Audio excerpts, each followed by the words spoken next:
Okay, we'll just let our attorney get back to his seat, and then we'll start.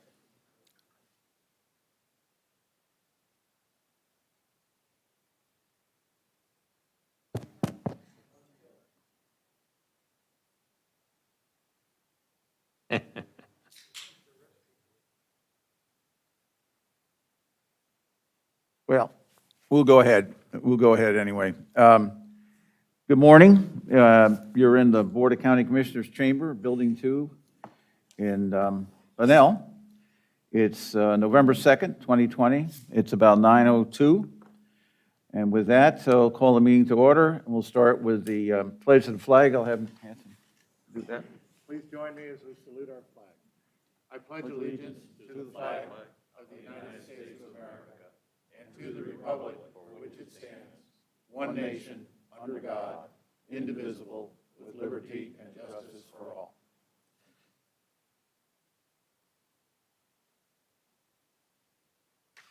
And for a moment of silence, we ask God to bless all the citizens of Flagler County, especially the men and women in the military around the world, standing watch to maintain our freedom. Here at home, our brave first responders, police, fire, and medical personnel who keep us safe, away from danger, and secure in our homes.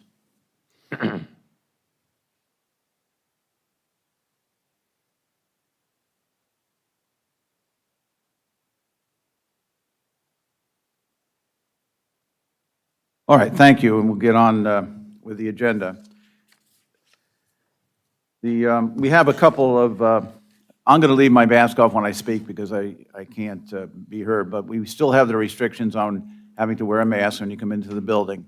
And so if you're speaking, though, and you're socially distanced, we should be okay. But when you come up to the microphone, it's up to you, but it's easier to hear you if at that point you can take your mask off to speak.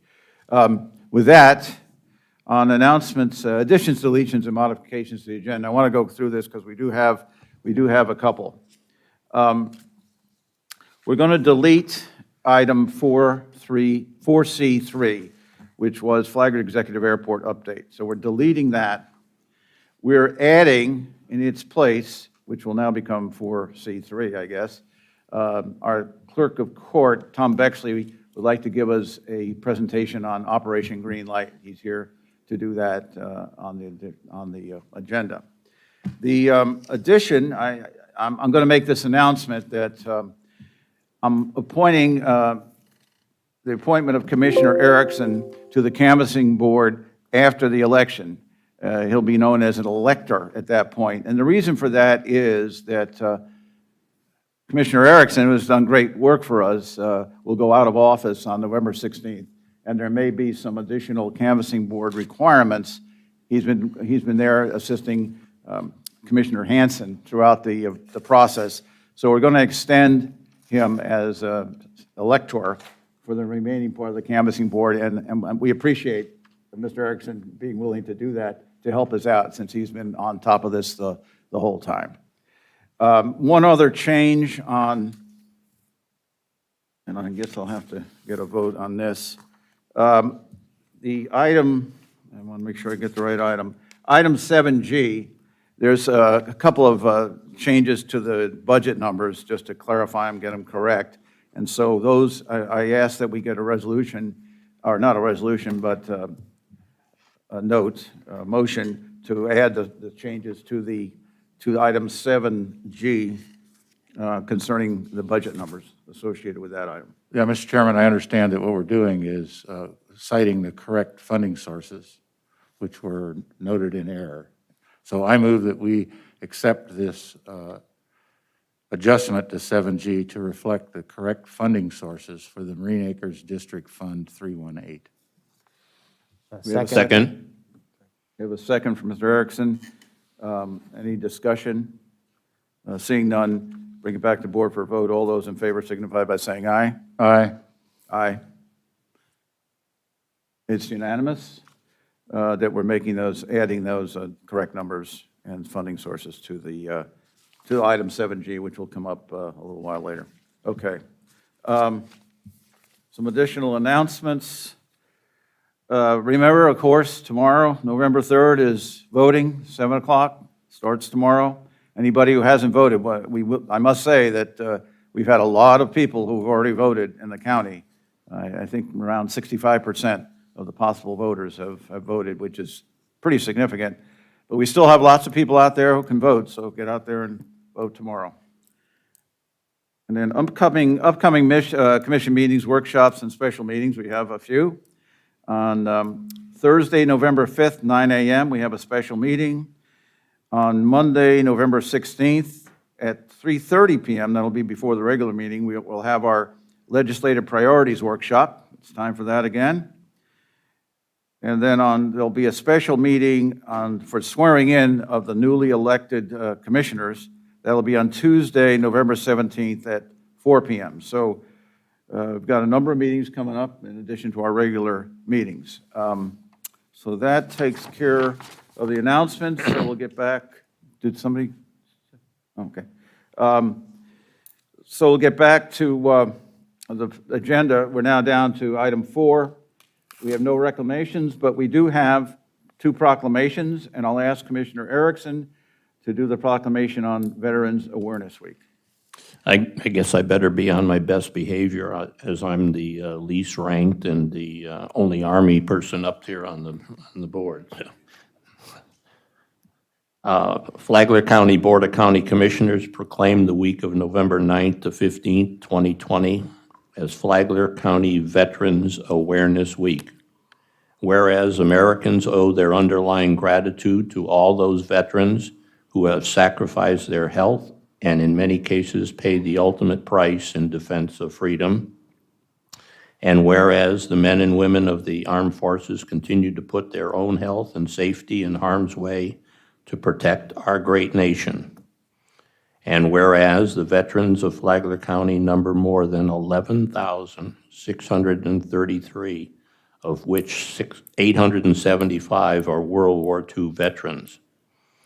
And whereas the Flagler County Veterans Advisory Council, represented by the American Legion, AMVETS, Disabled American Veterans, Marine Corps League, Veterans of Foreign Wars, and Combat Veterans Association strive to serve the country's veterans and their families and to foster patriotism to all those who live here.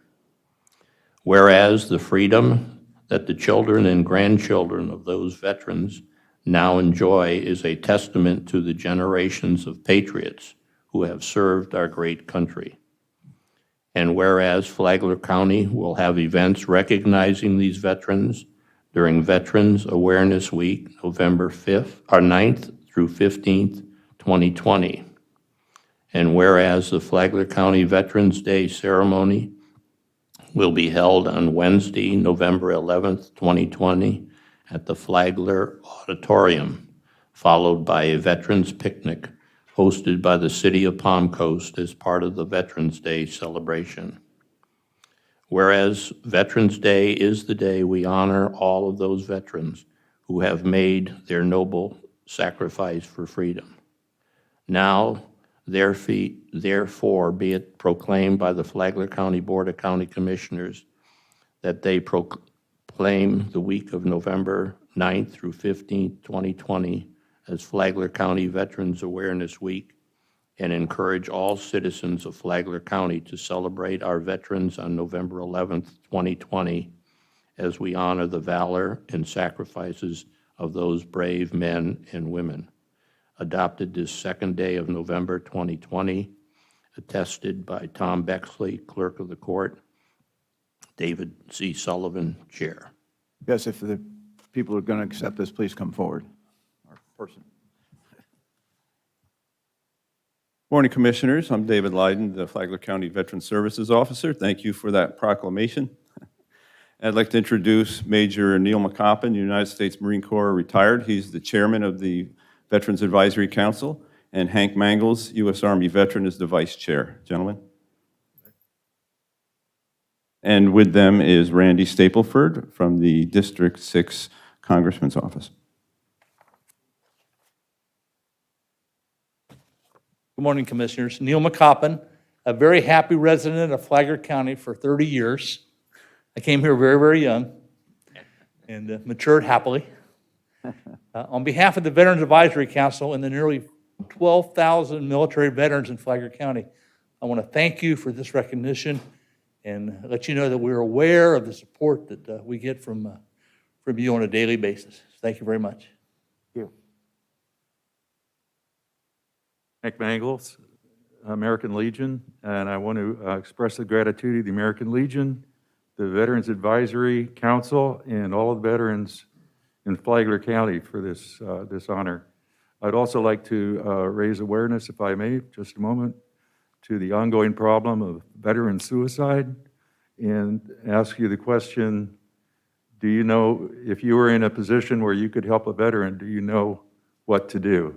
If not, you should contact the Veteran Service Office and they can put you in touch with the crisis line for veterans who in need. Thank you. Did you want to come forward for a picture? Just Come down here. come down. I think right in front's good because we got enough.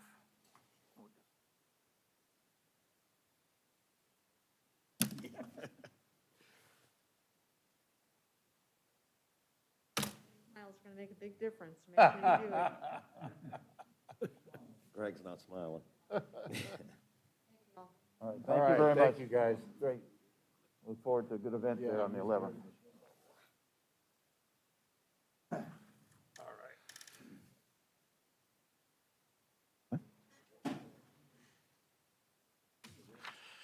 All right, the next item on the agenda is Diabetes Awareness Month, and I guess whoever's going to be here for that, please come forward. Well, I'll go ahead and read the proclamation.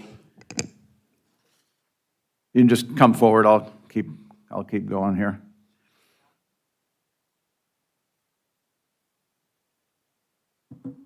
Good morning to you all. A proclamation of the Flagler County Board of County Commissioners recognizing November 14th, 2020 as World Diabetes Day and November 2020 as Diabetes Awareness Month in Flagler County. Whereas the American Diabetes Association estimates that nearly 34 million people in the United States are afflicted or affected by diabetes, and another 88 million are still at risk for developing prediabetes. And whereas having diabetes elevates the risk of heart disease, amputation, kidney failure, and blindness, causing serious hardship for families across, not only in our county, but also our state and nation. And whereas diabetes screenings and self-management education will help individuals in the recognition of the symptoms of diabetes and provides an opportunity to follow suggestions for living a quality lifestyle. And whereas the International Diabetes Federation has established November 14, 2020 as World Diabetes Day to educate citizens on ways to protect if someone is at risk for the disease, to help recognize the symptoms of diabetes and to follow suggestions for living a quality lifestyle while they endure the affliction. And whereas Flagler County and Advent Health Palm Coast together recognize that the growing number of diabetics in our community make a strong case for devoting more resources to helping to find a cure, provide screenings, educate, and support in the required lifestyle changes. And whereas the Advent Health Foundation Palm Coast has formed the Diabetes Alliance. This alliance represents Flagler County Schools, Flagler County Health Department, Flagler County Free Clinic, Flagler County EMT teams, and many cooperate in private citizens that are all dedicated to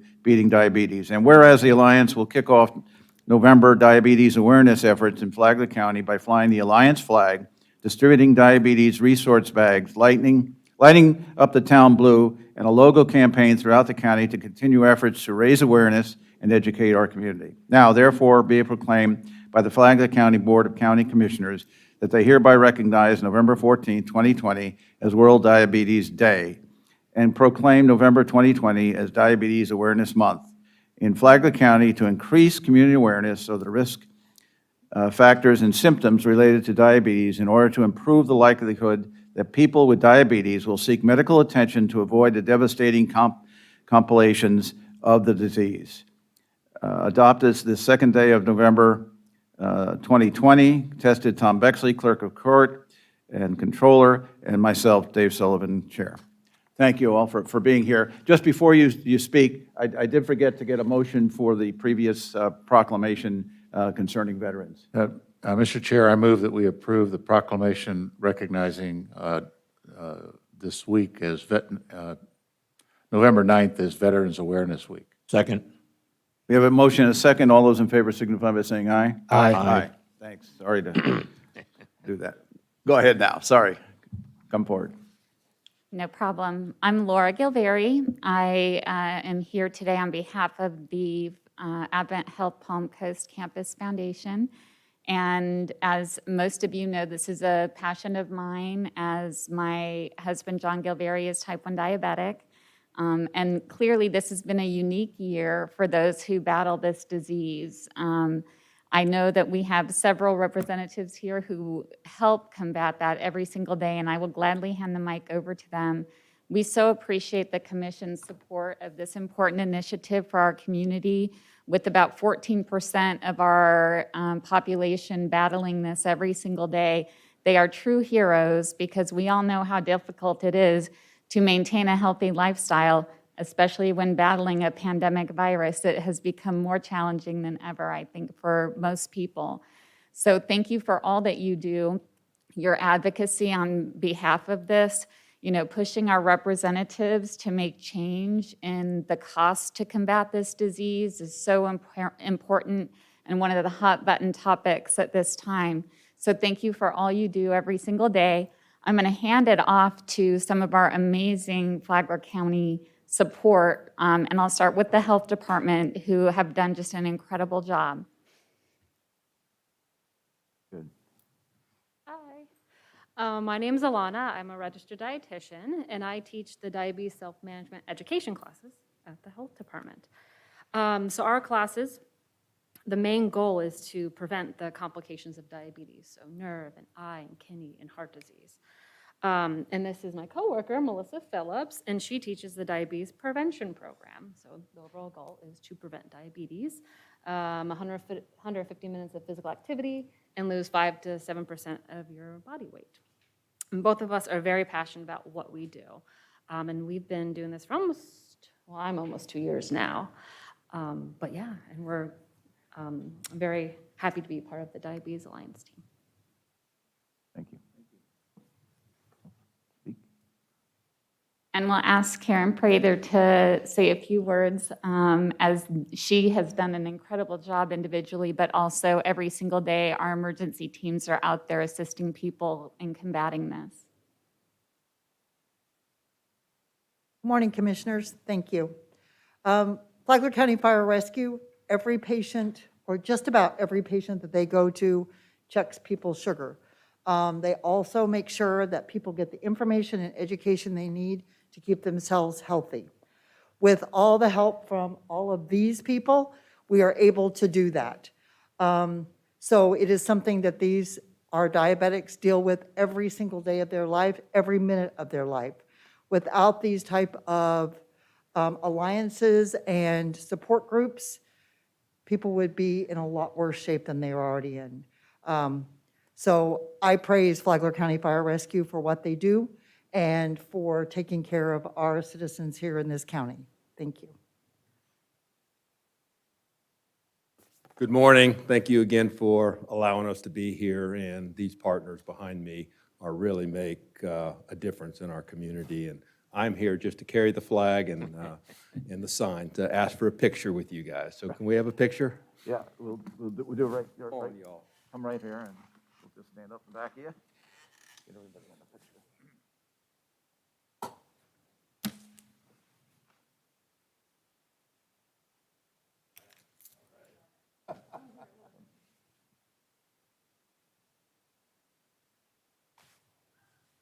Got to hold your pose for a minute, because I've got 2 cameras I've got to take pictures with.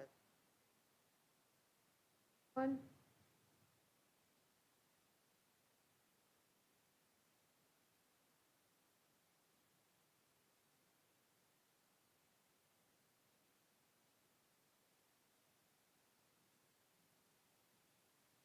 Thank you. Guys, thank y'all for Thank what y'all y'all for do. everything you do. Right on. Important.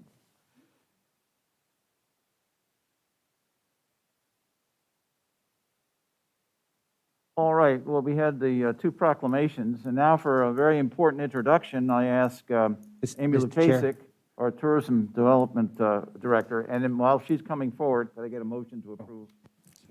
Mr. Chairman, I move that we approve the proclamation making November 2020 Diabetes Awareness Month.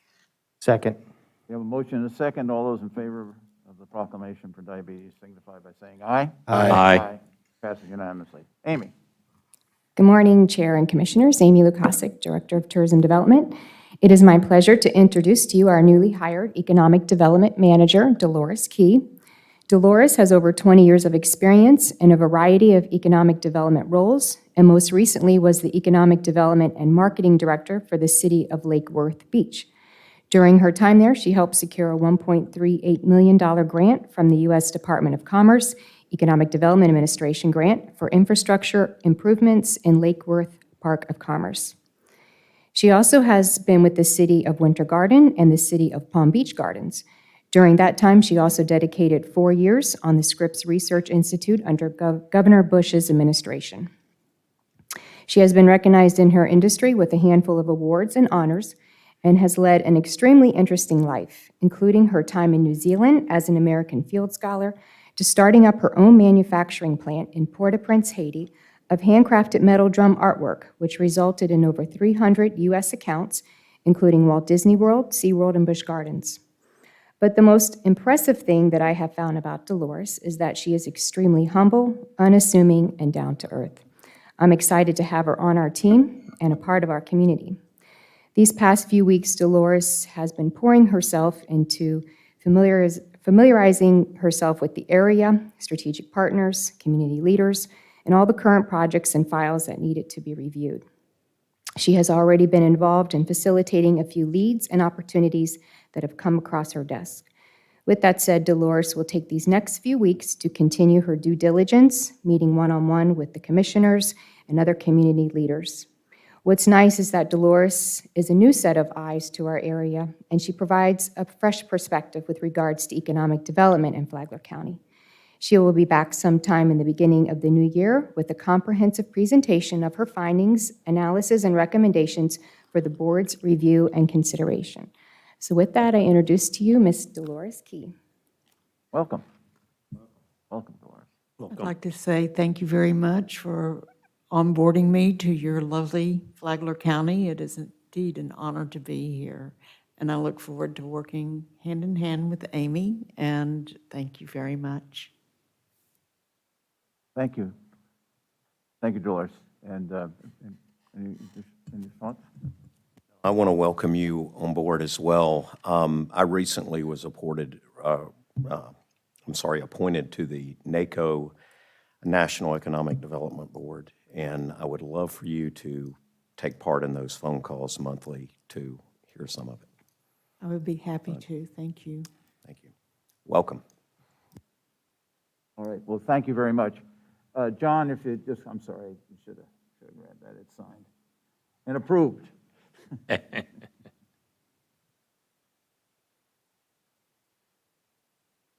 Okay, our next presentation will be by Jonathan Lord, our Emergency Management Director. Regular monthly update, bi-weekly update. Morning, Commissioners. As I mentioned last meeting, unfortunately, I said that we'd most likely tie our record for number of named storms for hurricane seasons. Well, we did tie it, and we surpassed it, and I know you've all seen the news, but Eta, so we had Zeta was the tie. Eta is out there right now heading towards Central America and the Yucatan area, so we have now set new records, and the season, unfortunately, is not over yet, so we're keeping a continued close eye on the tropics, keeping our fingers crossed, and hopefully we stay unscathed for the rest of the year, but the season's not over. Storms can happen after the season as well, so it's 2020. It's an interesting year for all of us, so we're keeping, but the good sign is, other than Eta out there, for the next 5 days, there is currently no predicted chance of anything developing. So at least for 5 days, we're good. On the coronavirus front, we've received our second allocation of coronavirus relief funds, which is a little over $4 million. and we are quickly expending those funds through our 3 programs, the business program, the individual program, and government cost reimbursements. There will not be a third allocation, so we have a total of just over $9 million, between $9 and $10 million. The remaining 55% of our funds, so the theoretical $20 million that we were allocated, will be provided to us on a reimbursement basis. So once we spend and fully expend this 4-point-some-odd million dollars, we're going to have to do ongoing reimbursement requests. We're going to have to encumber funds, submit that to the state, and the state will reimburse us for that amount. So as we get things like in the business program, as we approve, let's say $100,000, I'm just going to use facetious numbers. If we approve $100,000 in business grants, we'll have to submit that to the state saying we've encumbered this amount, we'd like $100,000 from you. They would then give us $100,000, then we can cut the checks. Jonathan, as Yes, sir. as you go through the encumbrance process, could you keep us informed as to, where that? Yes, I'd like to see tracking on that. definitely. Yeah, and it's going to be, it's an extra layer of bureaucracy they've added for this last portion, but it is what it is, and we told them, you'll probably be hearing from us every week then. They said, okay. So they'll hear from us every week. So, and same thing with the government, as we approve reimbursement costs for the expenditures that your staff have expended, the municipalities have expended, same thing. We'll have to encumber and approve those costs, tell the state we've got $1 million for City of Palm Coast, for example, and then once they'll give us the money, then we can cut the check for. So at least they're willing for us to have us encumber it versus actually cutting the check. That way we're not impacting the county's general fund with that part. So there's at least that silver lining in that. However, it would have been much easier, they just given us another allocation. I was just thinking, along the lines how we do with storm reimbursements, just on a somewhat periodic basis, providing the tracking of what. Yeah, honestly, because my goal is, and along with Amy and the business side, as well as Joyce on the individual side and the finance team, we're expecting to do it at least weekly, if not more often. We'll notify you all every time we can copy you and we send it to the state saying, hey, we're ready for the next amount, and just to keep you all in the loop. The other loop so unfortunately, the state threw another loop in all of this too, another issue in all of this. They say we have to have our final request for reimbursement, again, it can be based on encumbrances, December 3rd. So while the Treasury gave us December 30th, the state has said they want to cut everything off from us December 3rd. We can do it based on a theoretical reimbursement. So we can do an encumbrance and predict out what we're going to spend for the rest of the month of December and ask for that dollar amount. All of the counties are fighting that. No county is happy about that deadline. We are very actively challenging that. Yes, sir. Yeah, it would seem to me that's going to be really difficult for the individual $1,000 reimbursements. Not necessarily. So our goal with the business and the individual one was to have them end, and their initial allocation should be fully expended. That's on the individual side by the end of November anyway. So they're on track to close those programs. The bigger issue really is going to be our governmental costs, because there's some things that we'll do our best to predict. Again, we'll predict high, we'll estimate high and encumber high, and with all encumbrances, you can always request less when the time comes.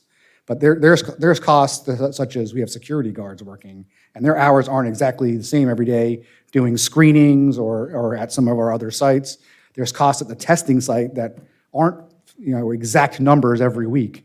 So we're just going to do our best to encumber on the high end, and then if we just only request finally at the end a lower amount, we should be okay. But the state says they're doing that because at this point in time, it doesn't look like we're going to get an extension past December 30th. Everyone was hoping for that. It doesn't look like that will happen. It doesn't look like there'll be another stimulus bill that could change that until after the new year anyway, when this would expire. So the state they have told us they want time to reallocate those funds at the state level if they don't believe counties can spend it. There are counties, unfortunately, that haven't even spent their first allocation. So they're making decisions in Tallahassee, unfortunately, based on the weakest link out of 67 counties, unfortunately, to protect themselves, while we're a county that's proactively using the funds. Others aren't as proactive as us. So I get their logic. I disagree with their logic, but I get their logic and where we're going with that. On expenditures and encumbrances, just so you're all aware, and again, because we're including encumbrances in these numbers I'm about to give you, does not mean you've actually cut the checks. On the business side, it's $4.5 million so far. On the individual side, $1.2 million so far, and reimbursement of local government expenses is $2.1 million so far. Oh, sorry, go ahead. Yeah, Jonathan, do these individuals and businesses, do they have to apply each month? No, it's a one-time application. So they apply once. It's not an ongoing, it's a one-time grant. So if an individual qualifies, for example, for $1,000, which is the ceiling Right. for the individuals, if they applied in September and got money in September, hypothetically, they can't reapply again in the future. They've already gotten their cap of the Okay. $1,000. And it's the same for the city? No, the cities were doing reimbursement of actual expenses. Okay. So it's kind of like a FEMA reimbursement. Right. If Palm Coast or Flagler Beach incurs $500,000 between labor and purchases and stuff related to COVID-19, we reimburse them once they provide us the actual backup. And then the businesses, same thing? Businesses, it's more like the individual side, except for there's tiers based on the side of business, but it's a One time? It's a one-time grant. Okay. Correct. All right, great, thank you. Yeah, one last question. Based on where we're going, then, on the individuals, I'm just worried that we put out a public release here last week that said it may take up to 3 months for the checks to go through and to actually hand the check to the person who's going to get the money. So will this change any of that? No, I mean, it'll be done in December. It won't be 3 months. December, no ifs, ands, or buts, it will be done. So we'll actually have to disperse the money by that date also? Not disperse, we still have to disperse by December 30th. We have to encumber by that date. Okay. That's the kind, and then we'll pace our reimbursement request on December 3rd based on our expected encumbrances. So it ate into us by 3 weeks, unfortunately, for things that we aren't sure are going to pop up. The business stuff and the individual stuff, we can kind of tell where they're going because there's an online system that the team here built that helps us track that better. But on the government side, we've unfortunately had to tell the municipalities that they have to get the stuff to us. Well, I had originally told them December 11th to give us a couple weeks to cut checks. Now I'm going to do a follow-up email this week to say we actually need some information earlier, unfortunately. So, some things are out of our hands. So, we'll see. I mean, after the election, if Congress comes back and decides, hopefully, fingers crossed, they'll extend the timeline and this doesn't become an issue, but the state's heading forward in this path until they're told differently from DC. So. On the medical side of COVID-19, there are over 800,000 cases in Florida as we speak as of this morning, across all ages from 0 all the way up to 100 and something, and with over 16,000 deaths here in Flagler County. As of this morning, we have a cumulative of 2,181 cases. 7%, which has been kind of steady, have been in long-term care facilities. 171 have been hospitalized, which is about 8%. Unfortunately, 39 have died. Just like the rest of the state and the rest of our nation, our trend for new cases is increasing. I think, especially in the Northeast, especially in the northern U.S., you're going to probably, as a lot more people head indoors with the colder weather, I think you're going to see a lot more news about it skyrocketing up north as time goes on, as people are heading more indoors and their fall is ending. Our hospital does remain very capable of handling. As of this morning, they really only had a handful, maybe a little bit more than one handful of inpatient cases at this time. The numbers go up and down every day. Someone gets in, gets admitted, somebody else leaves, or unfortunately may pass away, but they are doing very well. They keep in great communication with us and keep us up to date as to their capability. Overall, our case rate per 100,000 still remains the lowest in the state of Florida since this whole thing started going back to March. However, when you look at the last 7 days, we're about a third of the way up the list. So not as rosy picture for the 7 days, but not that it really is a rosy picture, unfortunately, with COVID-19. But we do. I enjoy being it's great for us to be the lowest case rate in the state. So that's a very good thing there. And compared to the rest of the state. Compared to other places, maybe not so great, but at least compared to our peers in Florida, we are doing better than many of them. Our continued vigilance and unified messaging on social distancing and cloth face mask usage is really critical to help us maintain that bottom rate for the state. As you all know, it's something super simple for people to do. It does make a difference. So, and the last but not least, we are well in depth in talking with the health department, the hospital, our EMS provider, the EMS agency, the fire department, talking about vaccine distribution if and when they do come ready. The game plan, as that you all may have already seen, is healthcare workers and first responders will get the first rounds of vaccines as they come in, as they trickle in, because they'll trickle in hundreds of thousands at a time for each state. So first responders and healthcare workers, and then it'll work their way to more at-risk residents like seniors and people with underlying health conditions, and then the general public. So we've had a lot of great discussions with great partners with the health department and our EMS agencies, and we've even gone around and looked at vaccine storage solutions within the county and all that. So we are well into that and ready for it. The state said, hey, which county is ready to have, we have 100,000 vaccines we want to push out. Is any county ready? I can say we are ready to grab them and run with them with our partners, should that, something like that actually happen. At this point, unfortunately, I don't think we'll see vaccines before the end of the calendar year. There was hope a month or so ago, but unfortunately, some of the trials have stopped based on some adverse impacts that we've seen. Fingers crossed we may see some smaller amounts before the end of the calendar year, but it looks a little less likely at this point in time. But that could change tomorrow, so that's kind of where we are at. Any questions, gentlemen? Yes, Yeah. Mr. Mullen. I do. No, I want to first of all, on the medical side, say you guys are doing a great job. The hospital, I had to have a procedure done. They were really good at checking everything and just being precautious with COVID. The health department, I was going to get gas at Wawa, and they were doing an out visit to get people and help accommodate people. They talked me into doing it. Probably the most discomfortable thing I've had put in my nose, but was glad that it was there and so convenient. And just a great process, and even given the flu shot, which I was glad to get because I was having trouble getting in. But making it accessible has been a really big accomplishment, and I want to thank the health department for being so resilient and being out there. Mask, I'll continue to say, wear them when you be responsible. Wear them and be respectful for others. The school, my daughter who attends Indian Trails, they had a COVID case there, and the way the school, Mr. Dance, I really want to thank you and the school board. I think I saw Joe in here as well, and anybody else with the school. Thank y'all for what y'all are doing and staying on top of with the kids, because they were so well in communicating with me how to handle it, and then so easygoing about allowing my child to come back to school and make sure it was safe. So I want to thank y'all for that. It's a tough situation, but what you guys are doing is easing the community. We're treating it like it's impacting our community at a devastating amount, but we're actually keeping the numbers down, and I love how we're taking it serious and addressing it. You got to do that because you don't want to be reactive, you want to be proactive. And I think because of our numbers being so low, we've shown that. And as far as the CARES money, y'all keep up the good work on that. I think it's been truly vetted the way it needs to be. It's filtering out the people that don't need it. It doesn't need to be just thrown in the air. It's getting in the community. It's circulating around, and I've had a lot of businesses and individuals reach out and thank us for it.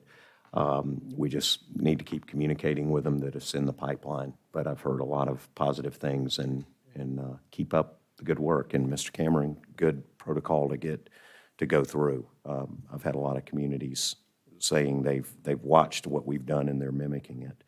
A lot of the other commissioners that I speak to on these calls, but good work on it. Thank you. Actually, since you mentioned it, I'll be remiss in sharing.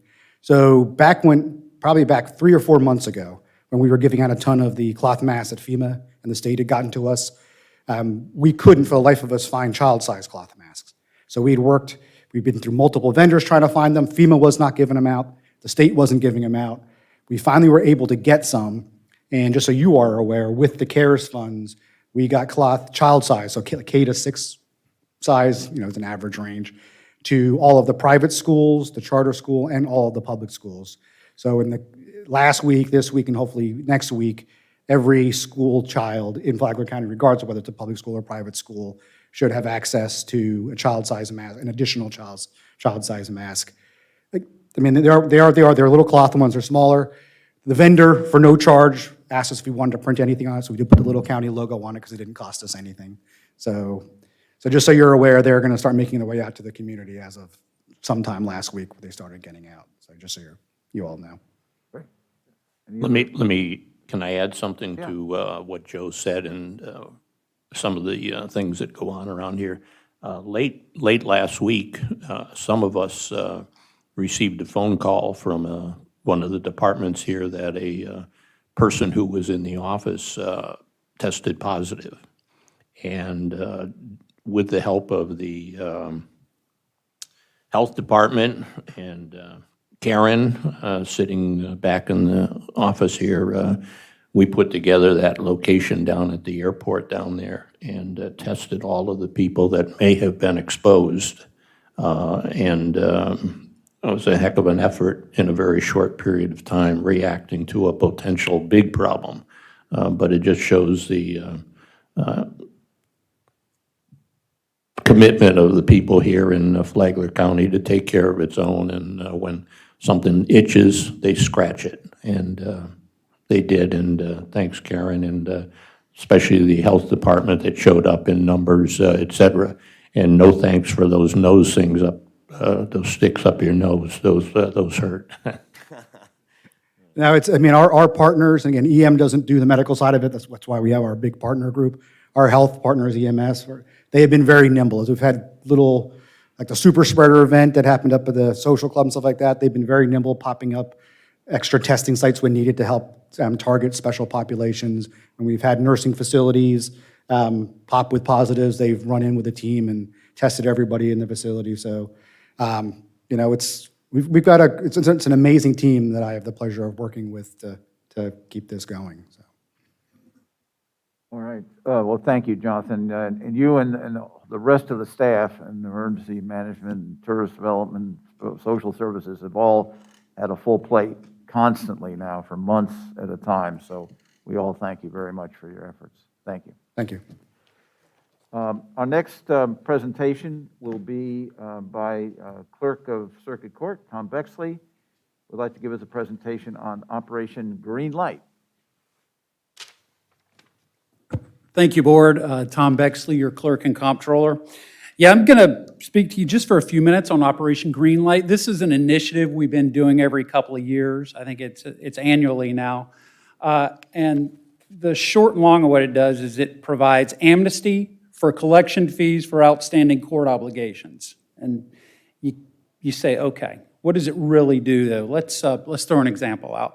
Let's say that Commissioner O'Brien is driving feverishly from one spot to the other, do a little campaigning maybe. And in doing so, he's risking some public safety, and our good sheriff's deputies give him a ticket for speeding. Well, unbeknownst to him, it goes without being paid, and Commissioner O'Brien gets his driver's license suspended.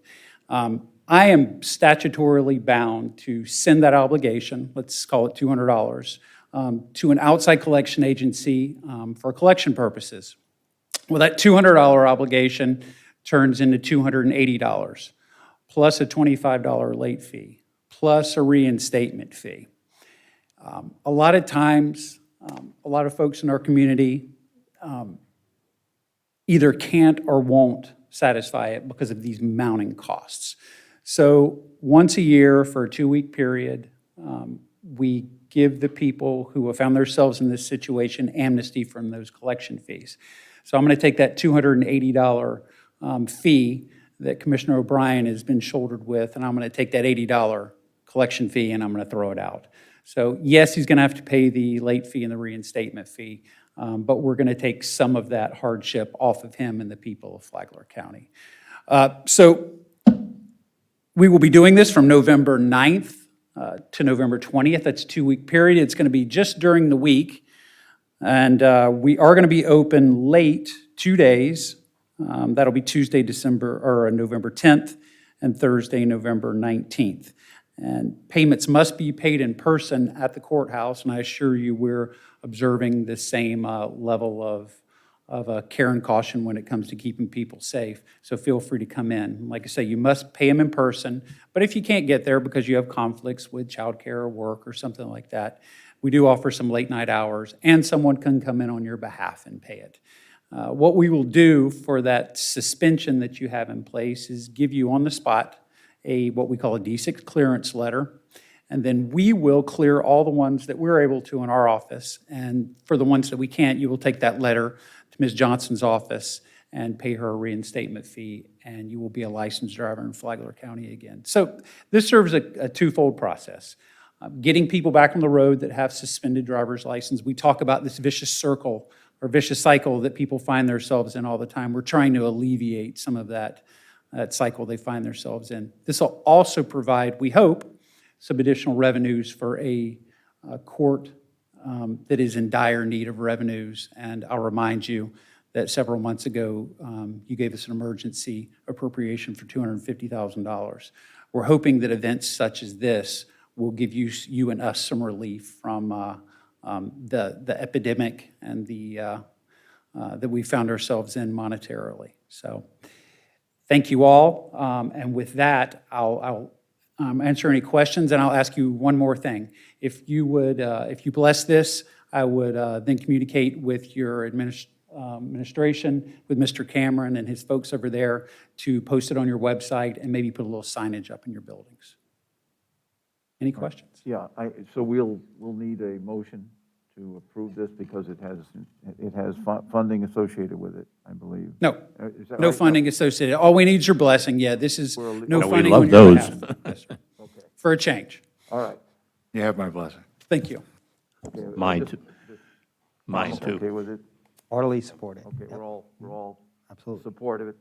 And if there's any action that Mr. Cameron has to take, he'll take it, I hope.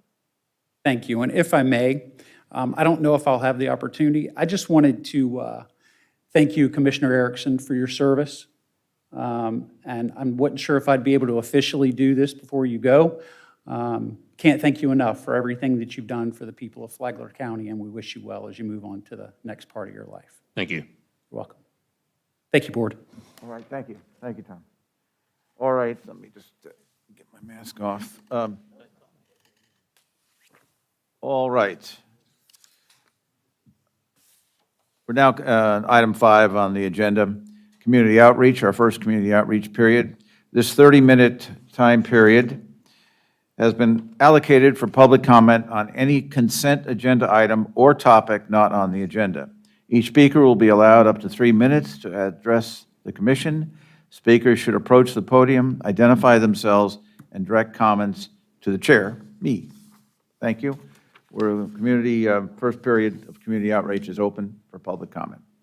Please come forward if you have comments to make.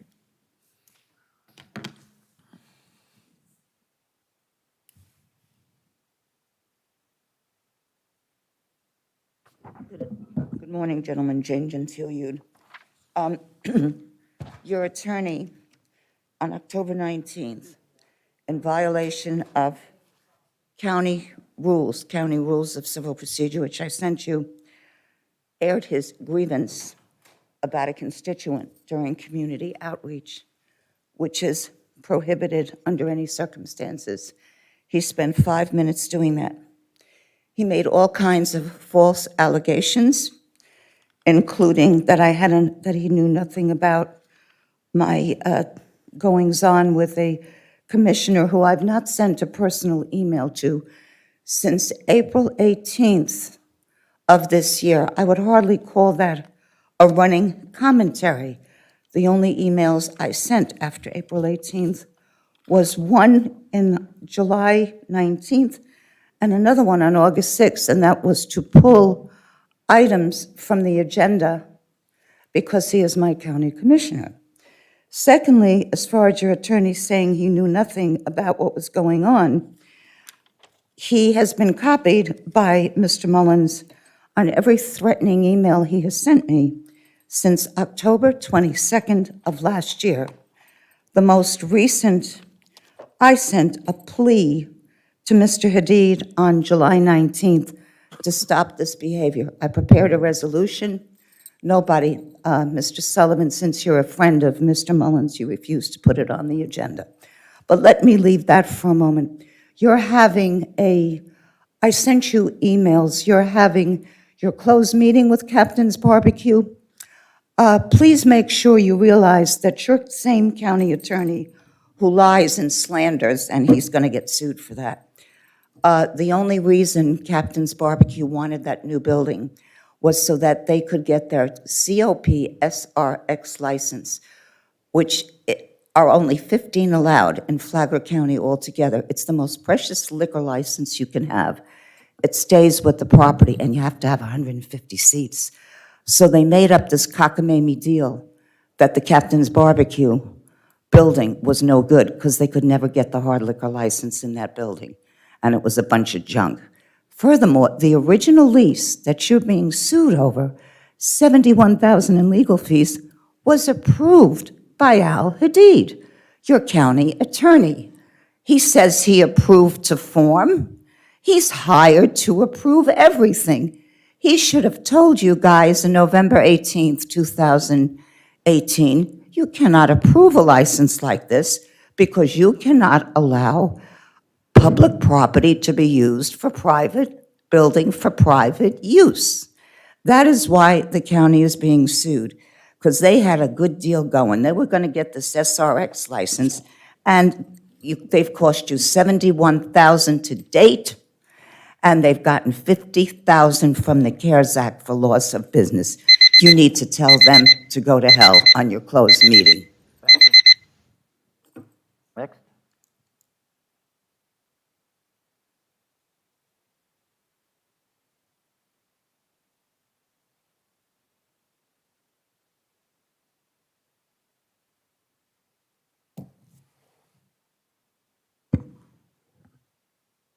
Morning, Mr. Chairman. I came to talk to you about one of your upcoming meetings in November, and that is about the gardens. And if you go back and you think about what went on with the quasi-judicial meeting that went on in September, there were a lot of gaps in the things that were said, and there were a lot of things that were said by the attorney for the developer that weren't true, okay? And we've discovered all that because we found it all in the public record.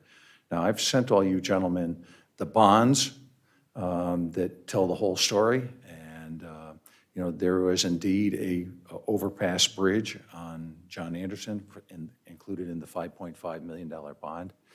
But now that you have all that information and you're much better informed, and I'm kind of surprised at why you're not upset about the fact that you didn't have that information at that meeting. You're supposed to make a very informed decision. So one of the things we found more recently is the February 2012 vacation process of the bonds, where they actually removed the bonds from the plat, or removed the approval from the plat, and so the bond was returned by the clerk of the courts. If you look at page 17 in those minutes, you will see, and I've got a set here for you, and I'll leave them with the clerk, so you have them. The one thing that is absolutely a common thread in all of this is that the board says that what you do and anything in the future must be consistent with the PUD as it was originally approved in 2006. So I don't understand why you guys didn't have that information at that meeting. It would have been a lot easier for you to deal what was going on. So consistency with the original PUD, I certainly don't see any see any consistency with it. I was a developer on a large scale for 40 years, and I can tell you that in my mind, as a professional, it doesn't exist. So I'll leave the minutes with you. The other thing I was going to mention to you is this, is that having been involved in this process my whole life, if my attorney, okay, publicly informed me of what I was supposed to do, and he didn't protect me with attorney-client privilege, I'd be looking for a new attorney, okay? You had your county attorney sit up here and do theater, where he instructed all 5 of you of everything that you had to do, otherwise that you would end up being in a legal situation later on. In my mind, gentlemen, he was setting you up, okay? There's no reason to be doing that, and you guys should be requiring, your attorney-client privilege with your attorney. That would be paramount to me. Thank you very much.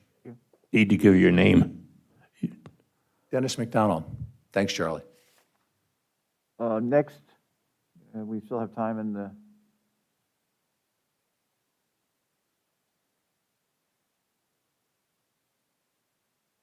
Hi, my name is Denise Calderwood, a citizen of Flagler County for over 45 years.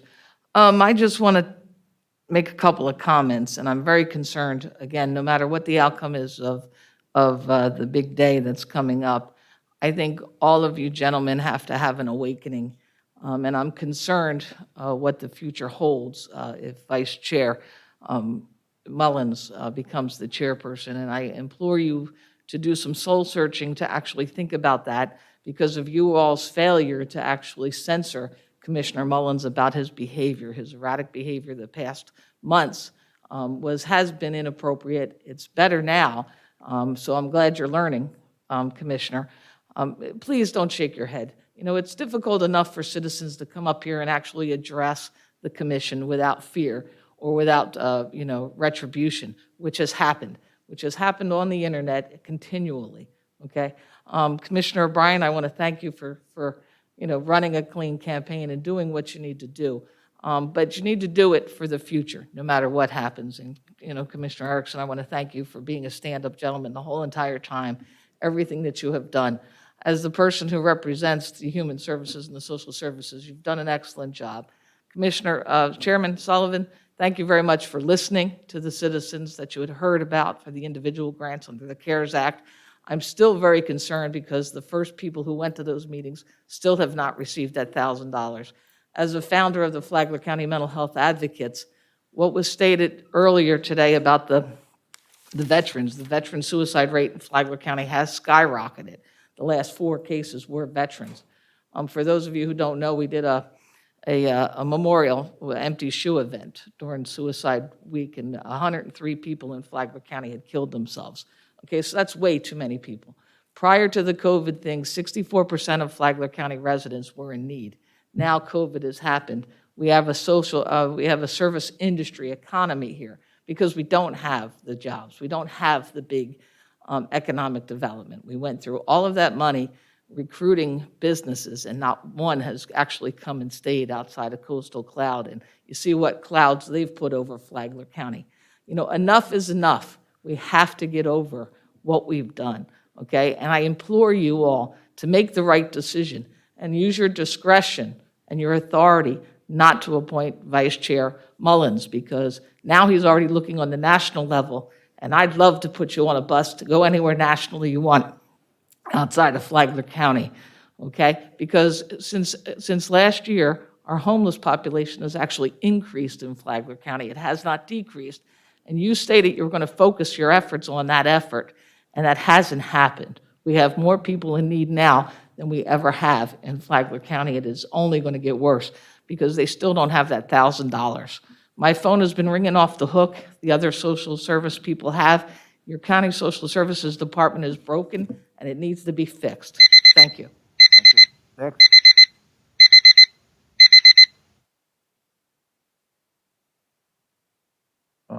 Since Mr. Mullins' name was addressed specifically, did you have a comment? I really don't, really all the other stuff is just kind of all over the place. But the big thing for me is the homeless population, and I want to be very clear. Me and the county manager had a very good path going to Volusia before that individual threw it for a roadblock. By going down there and creating a lot of chaos and saying our community did not want that here, then turned around a week later and applied for that job to run the position. Mr. Mullins has the floor. Please. And Yes, it is.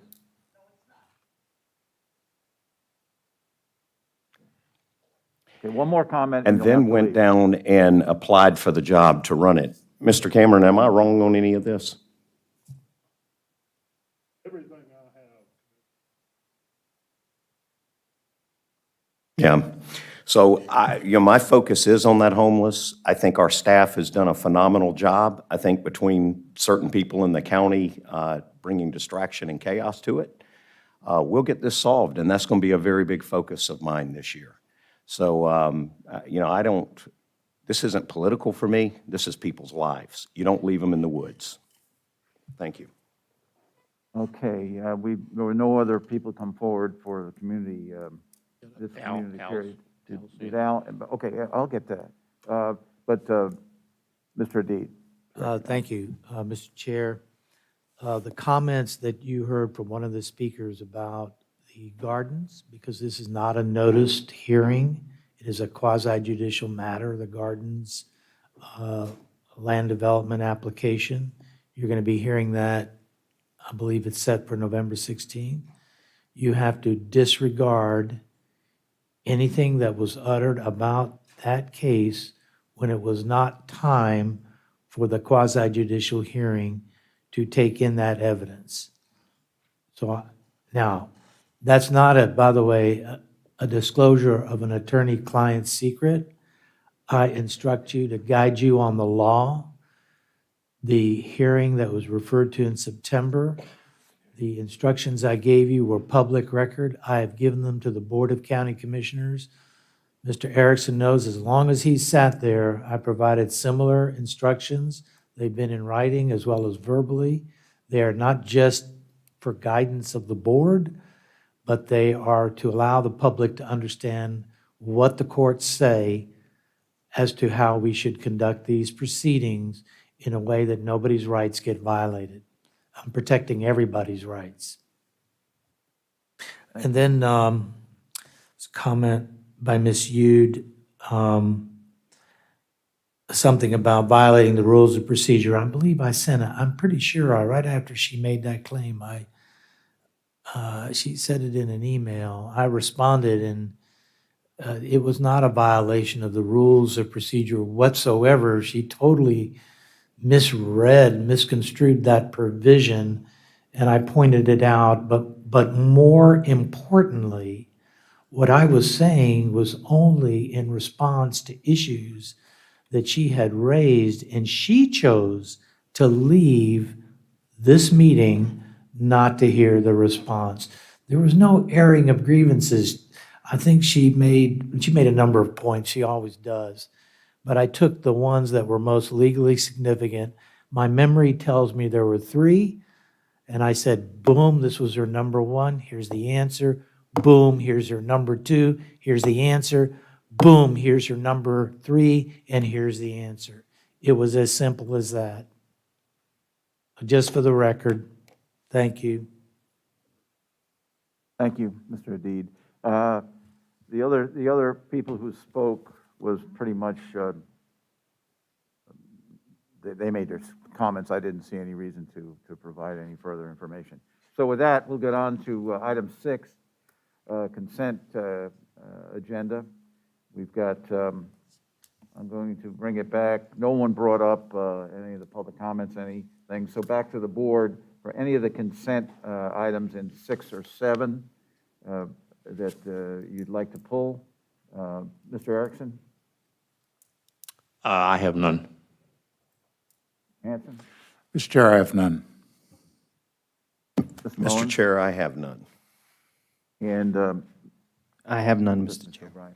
The one thing I wanted to remind you that we did make changes that were accepted for item 7G concerning specific funding allocation of funding sources and expenditures, and that will be made part of the record.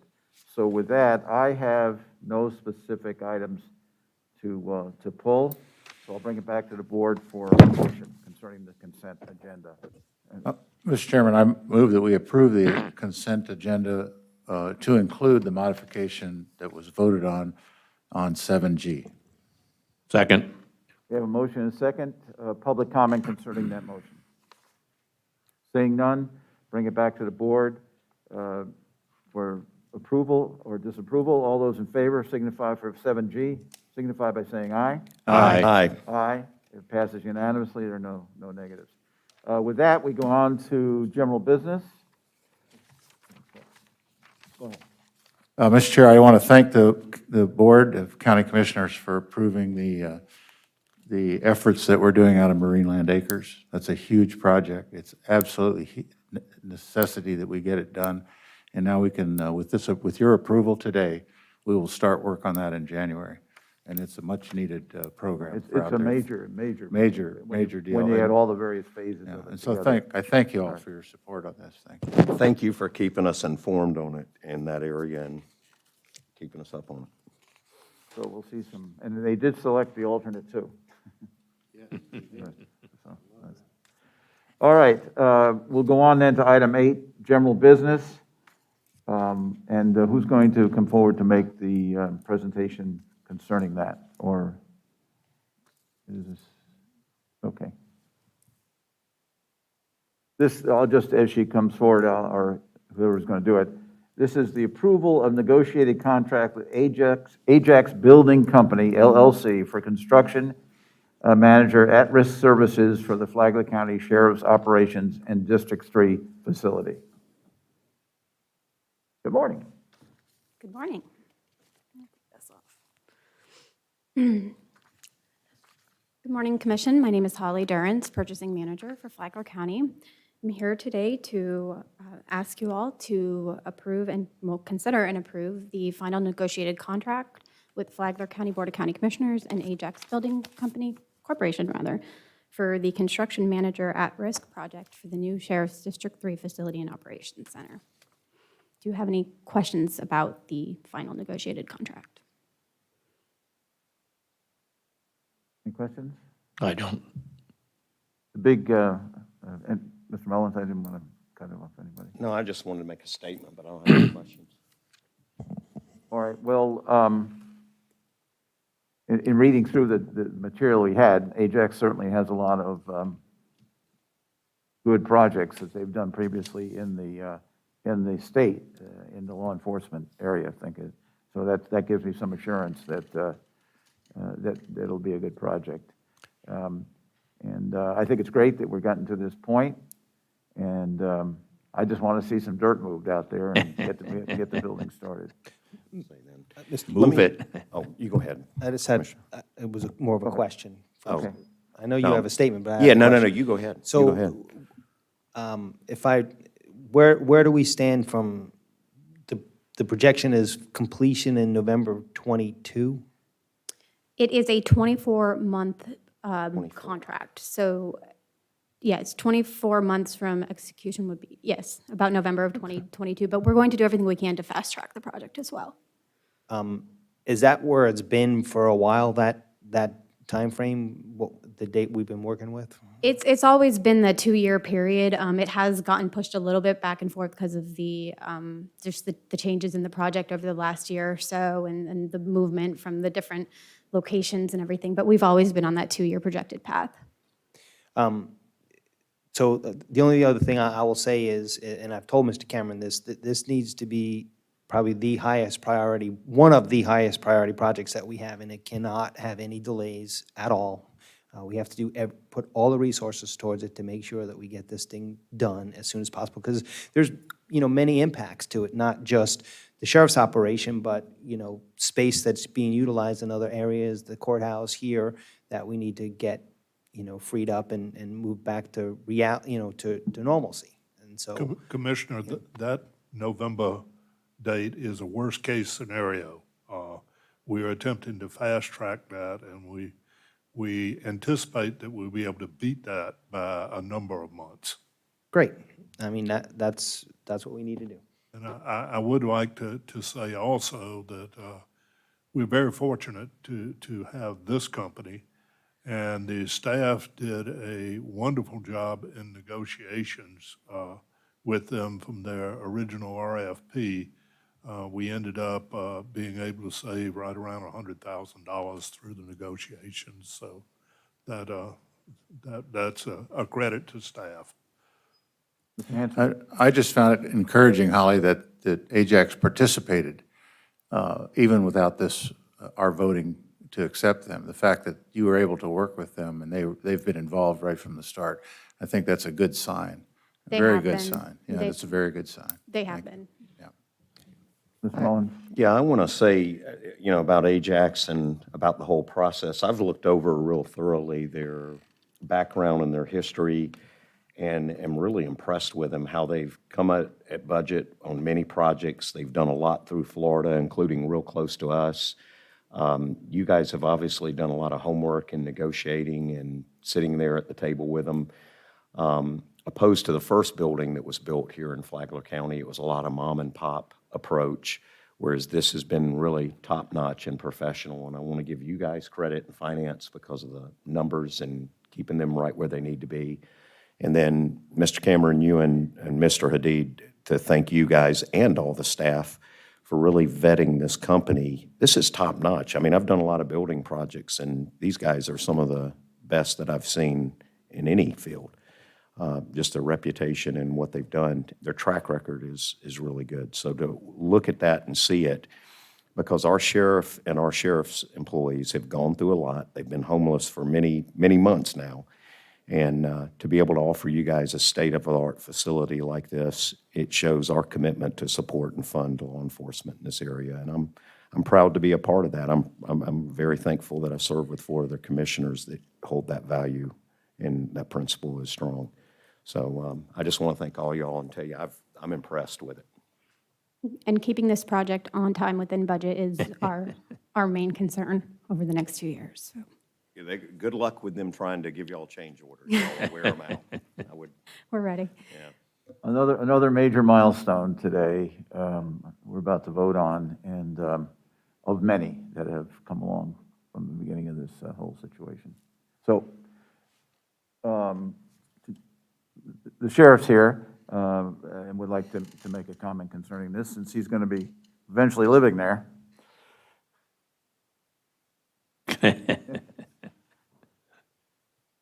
Good morning, Mr. Chairman, Commissioners, Sheriff Rick Staley. First, I want to say that we've been homeless since we vacated the buildings 2 3/4 years now. So the speed of this project clearly needs to accelerate. I think there's some ways to do it, and I've talked with the county administrator on some ways that I think it can be done. But I just want to give you a little history and tell you how thankful I am as sheriff and our employees are. You guys inherited a mess, and you took unpopular action, okay, along with your county administrator, and you got rid of that monstrosity. And I thank you for that, and so do my employees. If you recall, about almost a year ago when I was before you, I asked you to do 3 things.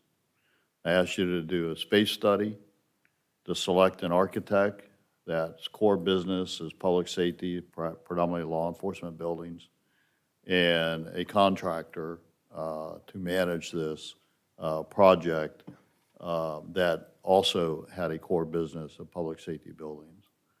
And you have accomplished all of that. I have been on every Zoom meeting with the group and with your staff. And we have designed a professional building that's functional. It's not over the top. In fact, it's about 30,000 square feet less than what the space study said, but I believe it's within our budget, the size. But the site itself was designed so that building can be expanded the additional 30,000 square feet, probably 15, 20 years from now. Okay, so in my opinion, everything is going right, and I want to commend you. I think at the end of the day, we'd all like it done faster, but most importantly, we want it done right for whoever sits in the office of sheriff, hopefully not too soon, besides myself.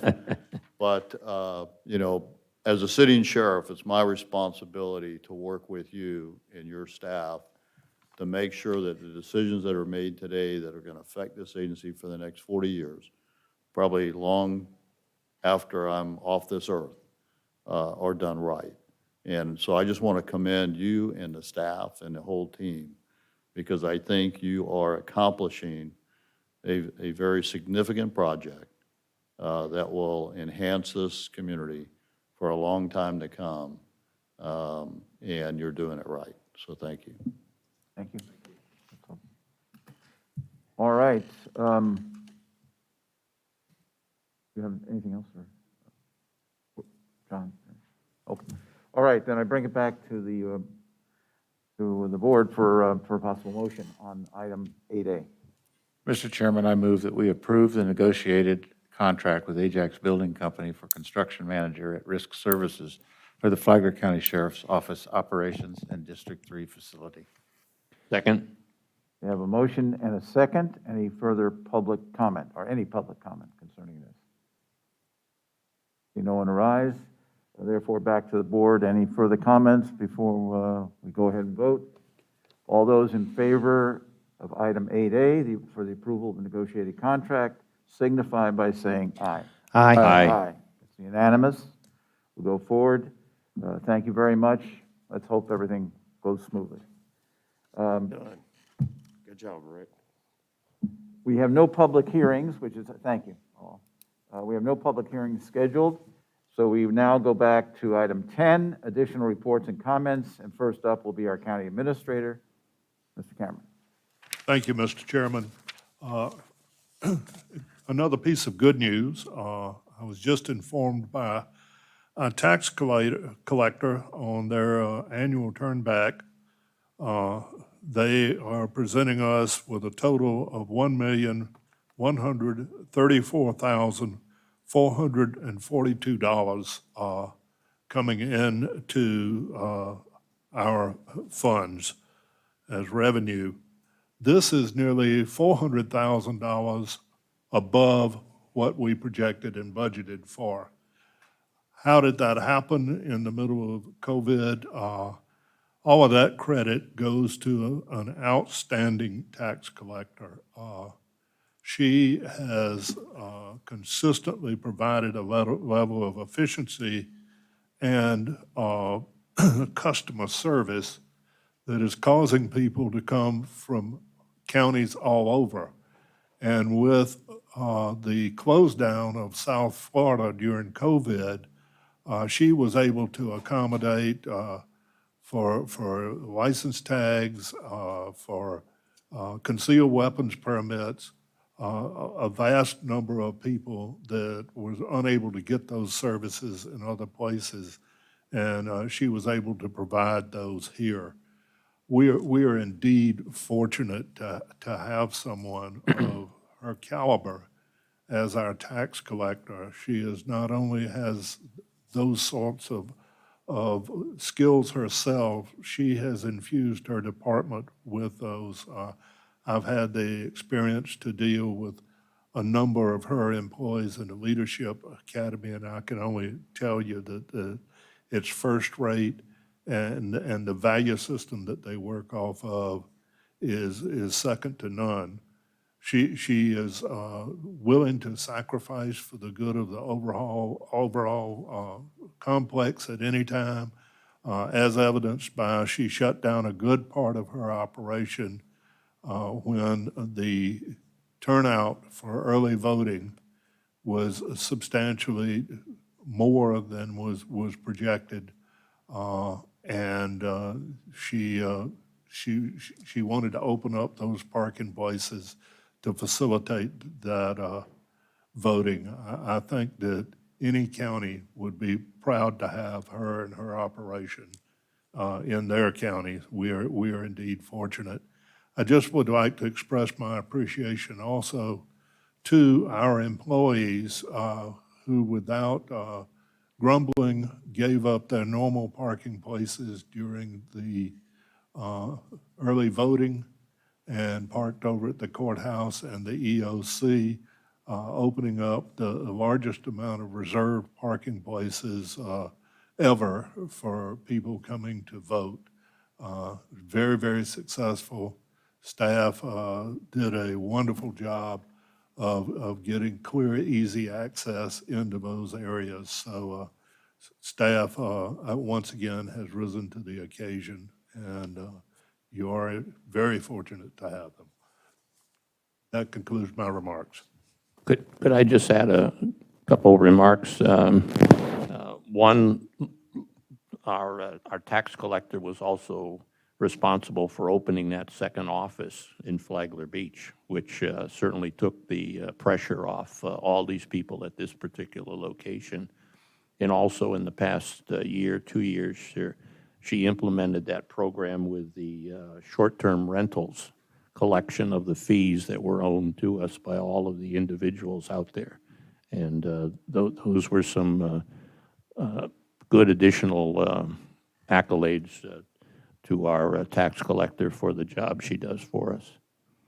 She certainly did us a favor when she did that, and we're going to have to, before we have another presidential election, take a look at how we can get more space for voters.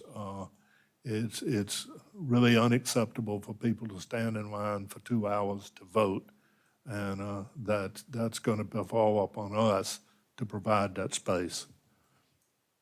All right. Well, thank you, Mr. Cameron. Next, we'll go to Mr. Adid for any additional comments.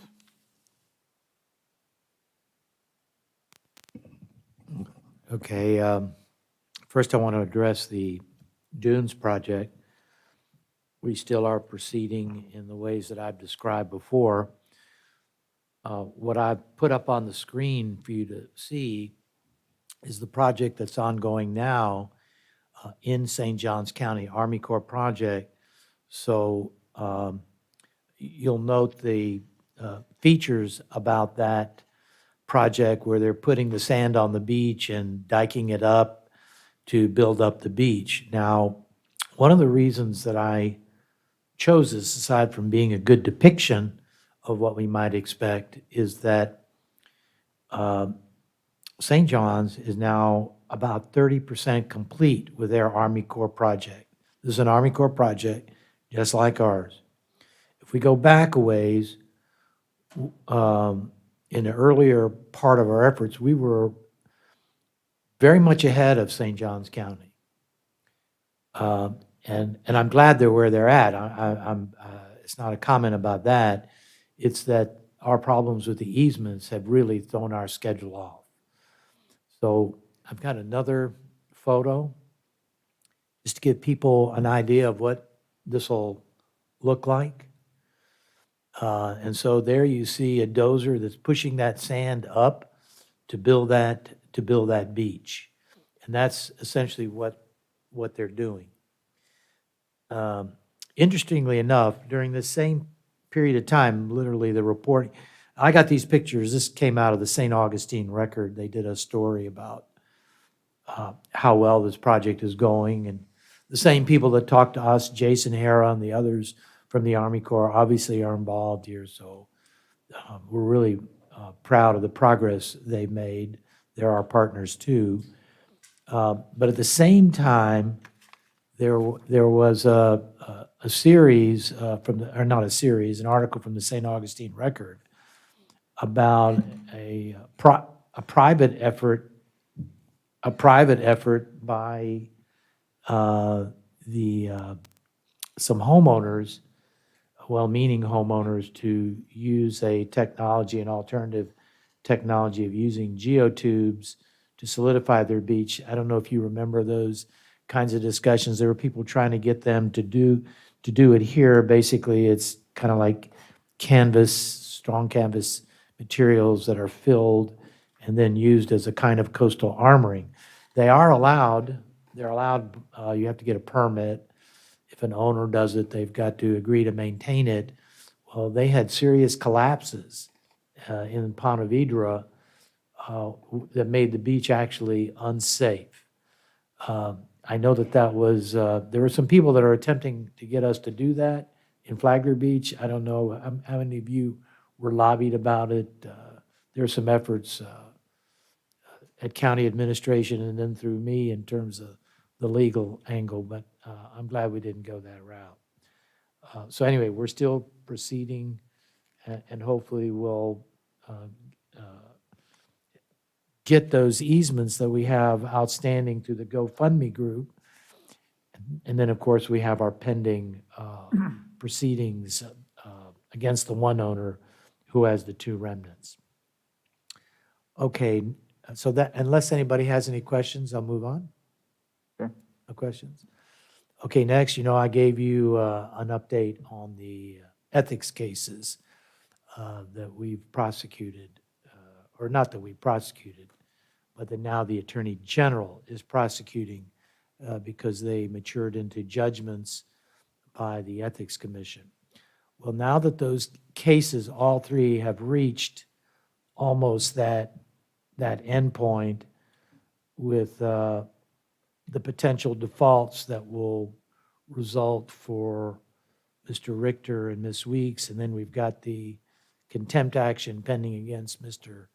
McDonald. I started actually this weekend to put together our claim with our insurance carrier to reimburse us those funds. If you remember, Mr. Mullins, I don't think was on the board when that occurred. But the funds that we expended to pursue those fee awards, I had indicated to you that at a certain point, we'd be making a claim for reimbursement. So I'm in the process of doing that now. Any of you have any questions about that? Okay, I don't see any. I don't see any. Thank you. Okay. And that's it, unless you have any other questions for me on any other projects. All right. With that, we're now at the, anything else? Okay. We're now at the second community outreach period.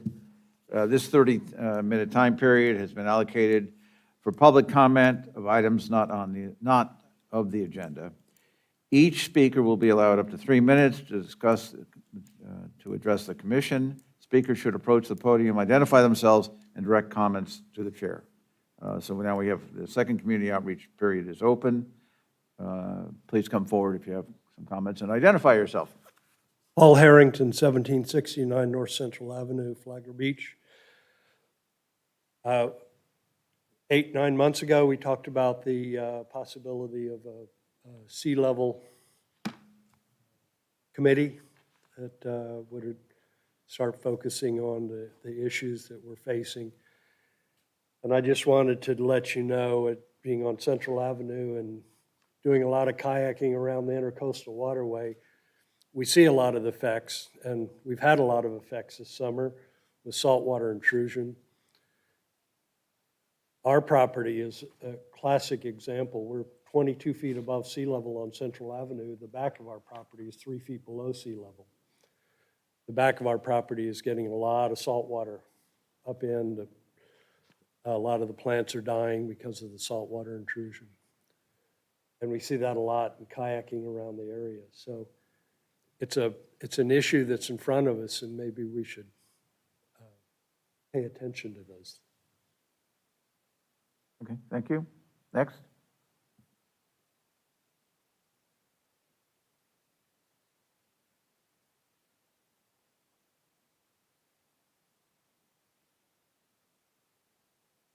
Jane Gentile Youth. I'm going to give you more reasons to fire Al Hadid. He said I left the last meeting. Yeah, I did. But you wouldn't have given me a chance to retort anyway. And stop laughing, Mullins, you're part of this. Al Hadid trashed me from 1 hour, 23 minutes and 57 seconds through 1 hour, 28 minutes, but you give me 3 minutes. Section your own rules, which I emailed you under County Rules of Procedure, capital A, Section 1, Sub 3. No employee may air a grievance. Community outreach is not an attempt to try to keep people from speaking the truth, and everything I say is the truth. I challenge this attorney who should be fired to a lie detector test. I'll pass, he'll fail. He said that I would go to any lengths to become county commissioner, but he didn't describe the lengths. Yes, he did. I would stop at no means to become a county commissioner. I'm the same Jane Gentile you that I was when I came here 18 years ago. I had many times I could have run. In 2014, I supported Denise Calderwood, who was running for the seat at that time against Nate McLaughlin. You have an attorney who has put you, everything that has happened in this county is the fault of Al Hadid. When he further got up and he said that he never knew anything that happened, he's going to be sued, the county has to be sued for slander per se. He also has maneuvered legally to destroy Kim Weeks' life I don't get paid by Kim. She is not a friend of mine. In fact, we've had our falling outs. But what's fair is fair. And Charlie, there's an attorney free of charge who will review anything with you who has not had anything to do with her or the county or anything.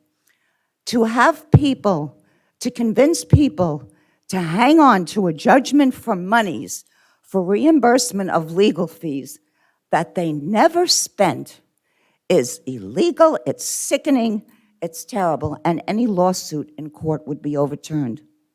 Al Hadid told you that he has the right to instruct you how to behave during quasi-judicial hearings. Dennis McDonald was correct.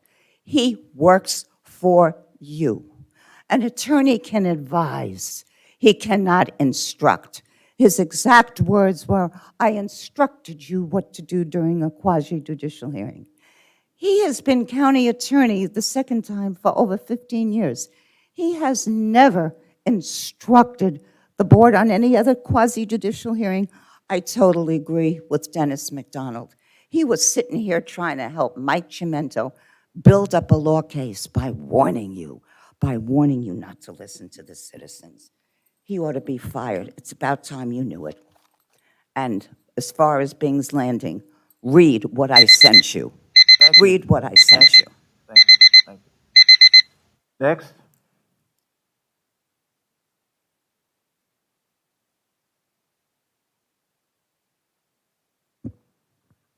Dennis McDonald, Charlie. Okay. I wanted to come and talk to you right now about elections. And 2 years ago, Mr. Hadid was involved in stealing election signs, okay? The Flagler County Sheriff's Department investigated it. They turned it over to the state's attorney. There's no doubt about it, if you read that report that I've sent you, that Hadid was involved in it, and we're going to act on it. And I think this is a good time to be bringing it up because everybody here has kind of heightened their awareness since this is tomorrow's election day, and it won't be too long before we're having another one 2 years later. So you can't have a county attorney going down to the SunTrust Bank, okay, and telling the manager that the sign needs to come down and call him anytime, day or night, here's my card as the county commissioner, okay, and I'll make the signs disappear. Now, the other thing that's more damning is the fact that there is evidence or testimony provided in that investigation that the head of the zoning department here in Flagler County, okay, told Mr. Hadid that that sign was legal. He was aware of it, there wasn't a problem. But yet, Mr. Hadid went down there and the sign disappeared. I'm waiting for a records request from Julie. I know she's doing her best with everything else that's going on. I would appreciate it, Mr. Chairman, if you could get that to me, because we are ready to act. There's going to be an action that's going to come against the county. Okay, he's your attorney, and you need to clean him up. And quite honestly, what he said before, let me remind you of this. What he just told you in this meeting a few minutes ago when I told you about the records, the bonds, okay, those are public records. Why weren't those records available to you? Okay, he's saying, oh, well, they weren't part of the quasi-judicial process. They didn't get in. They're public record. I'm sure Mr. Tanner is going to get them in with any problem at all. But the question you all need to be asking yourself is, why didn't you guys have this information to make a better informed decision for all of the citizens in Flagler County? This place was packed, okay? If you had that information, you could have said, well, wait a minute, where's the overpass bridge on John Anderson? Okay, we're talking about that. Did you see the staff report where the staff report said it was involved, that it entitled them to 221 units? You've been talking about 300, 400, up to 3,966 units.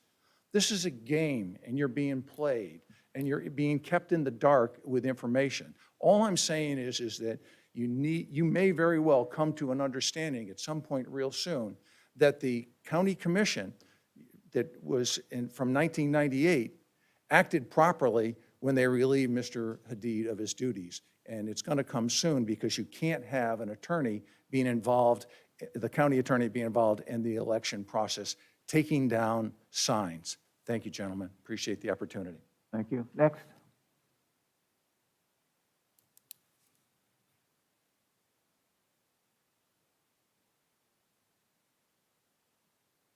Hi, Denise Calderwood, citizen of Palm Coast and a resident, proud resident of Flagler County. Chairman Sullivan, just to remind you all, the county commission runs under, Robert's Rules of Order. I wish, Mr. Hadid would have brought that up. The residents or the people in the audience are allowed to argue and say point of order under under Robert's Rules of Order if a meeting is not being followed properly. They cannot continue on their conversation, but they can say point of order to draw attention to the issue. So when a commissioner speaks out against a citizen, and that's exactly what he's been doing on the internet, we have 2 years worth of that information, and it will be coming out, okay? Mr. Mullins, Commissioner Mullins, has a problem. It needs to be addressed, Chair, and I wish you or the rest of the commission or the county administrator or the county attorney would actually do something about it. We are going to be in trouble. Our community is needing leadership. We need a change, and we need a change in attitude, whether or not it's a change in commissioners, okay? And I clearly state that. And his actions speak louder than his words, but if you even listen to his words, it's just all words. There is no action behind it, okay? So maybe he does belong up in the national level because he hasn't achieved anything here in Flagler County. I am proud of my record. It's been an open book since I've been here, since I was 7 years old, okay? And it's all on this record. It's at the county, clerk of the courts, all the presentations I've ever made. I'm a professional. I have a master's degree in public administration. I write grants. I have a small business that does that. I'm more successful outside of Flagler County than I am inside of Flagler County because of behaviors like from the county commission, Commissioner Mullins. And yes, Mr. Cameron, it is true. I was a finalist. Over 300 people were actually applied for the job. So at least Volusia County did recognize that I am a professional, okay? And that's, failure on the part of some people here in Flagler to understand that. I took responsibility for the homeless behind the library, went on record, and I'm proud to say that they're not homeless anymore. And then we did remove several people from Flagler County and brought them back to where their families were and reunited them. And we have those case studies, and we can tell you about all of that, okay? What we can tell you is also what Flagler County Social Services has not done, okay? And they need to do better. And I know Heidi Petito is taking some action, and I'm proud to say that I know through her, something will get done. Through Commissioner Mullins, things are not getting done. It's just hot air and hot behavior, erratic behavior that needs to be addressed. And you haven't seen that from anybody else, the people who are stand up. Thank you very much. Thank you. Any next public comment? Still have a little time left. Seeing none, we'll go on to item 10D, which is commission reports, comments, action. I'll start with Mr. Erickson. I have none. Hanson? Yeah, with Mr. Cameron's approval, I'd like to put on our web the latest announcement by the VA that dependent ID cards that expire after November 1st will be extended automatically to June 30th of 2021, which is good news for a lot of our 11,000 retirees here in Flagler County. And I'll get the correct wording to you because they do allow for newlyweds, a newly married couple to get a dependent ID card. There are a few exceptions, but for the most part, everybody's card will be extended to June 30th, 2021. Yes, sir. If you get that to me, I'll get it to you. we'll get it on Thank you. as soon as possible. Mullins? Oh, well, I want to start, Al. I've been wondering who caused all this havoc in Flagler County, and now that I know everything is your fault, I'm going to have a talk with you about some personal things. I got to respond to this. I've never had you, Mr. Hadid, advise me on what, or instruct me on what to do. You have advised me, and I appreciate your legal. I've had a lot of attorneys throughout my lifetime in construction, in medical, and in real estate, and you're one of the best that I've worked with. So I do want to say that publicly, and I sometimes feel for you being attacked as much as you are, but I know you're good at what you do and you have thick skin. As far as the comment to what was just said, I'm sorry if I don't agree with you. When I came into office, I heard a lot of craziness, a lot of accusations, a lot of things that were going on. And I'm a smart enough individual to sit back and watch and look and observe before I jump. If me being controversial is disagreeing with you because I don't see some of the chaos and craziness that you guys come up and say, then I'm going to continue to be controversial. I'm not here to play games. I'm here to work for the citizens, and I work for the majority of the citizens here. So it's every few years when these individuals decide to run for another office, it becomes a crap show. And I'm just not going to be a part of it, and I'm not going to sit back and pretend that I'm going to play the game. If that's hot behavior, then we probably need more commissioners and more political people hot. But I think everyone up here serves very passionately, very strongly, and we all could be doing something different, but we love this community, and we're doing the best we can, and I recognize the staff as well. I also wanted to say something along the lines of, Captain's Barbecue. I agree wholeheartedly. I think we've done a lot to slow that process down and make it right. I hate that we have spent as much as we have on it.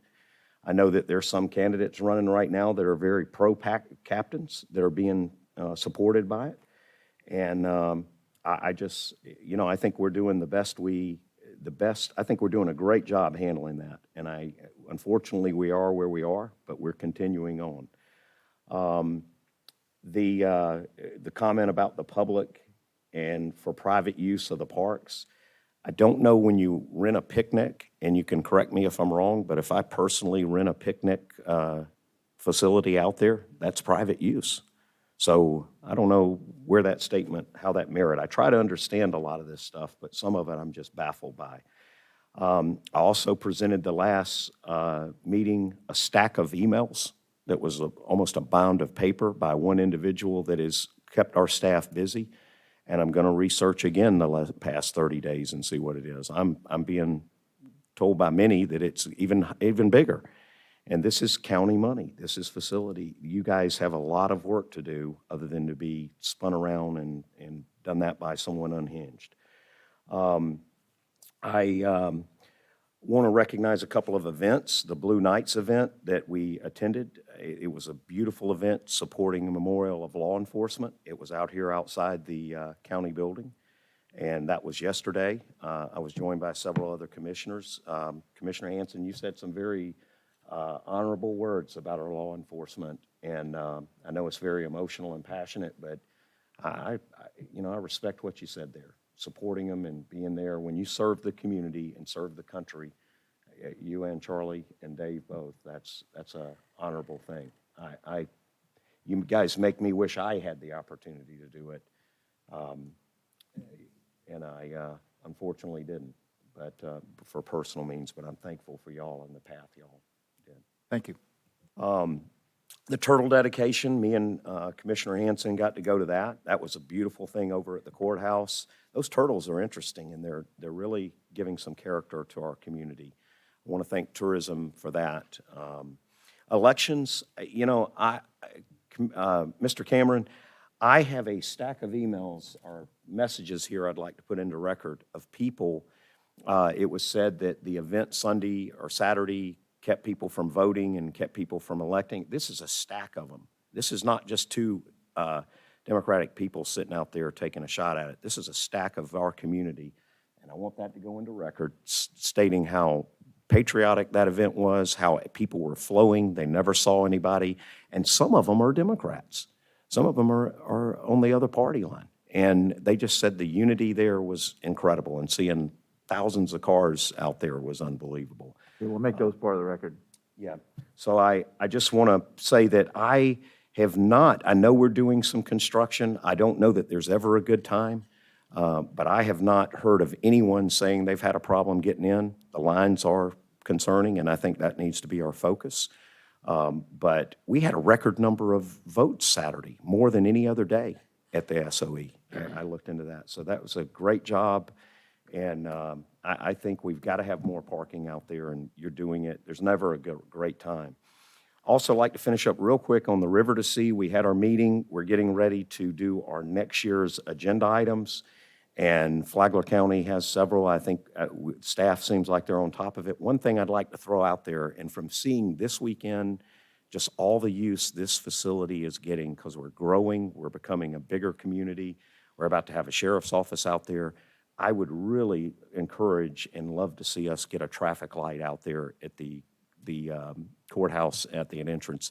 It's a little dangerous and it's a little scary, and I don't want to be reactive and have several accidents before we do it. I'd like to see us proactive. So if the agreement with the other commissioners, if that can just be something we look at to putting out there and making it a safer environment for staff and residents, I'd love to see if I can get a consensus on that.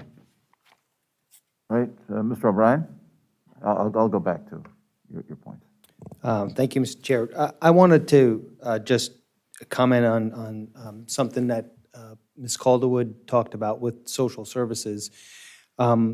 She's right. You know, we're quickly transitioning from a rural county to a more urbanized county, and as we go from where we are now, 112,000 or so in population, up to 150 over the next 10, 15 years, we're going to continue to be faced with those issues related to social services, you know, homelessness and veterans' needs and mental health issues and all of those kinds of things that are big priorities of more urban counties. So we're quickly coming into that age. And I know that whether I'm still serving or not, I think that needs to be a focus of our future planning, just like I think that's a priority just as well as fire services and how we're going to handle that for the long term. So I look forward to that happening, again, whether I serve or not. The other thing, on the shorter term, I have real serious concerns about,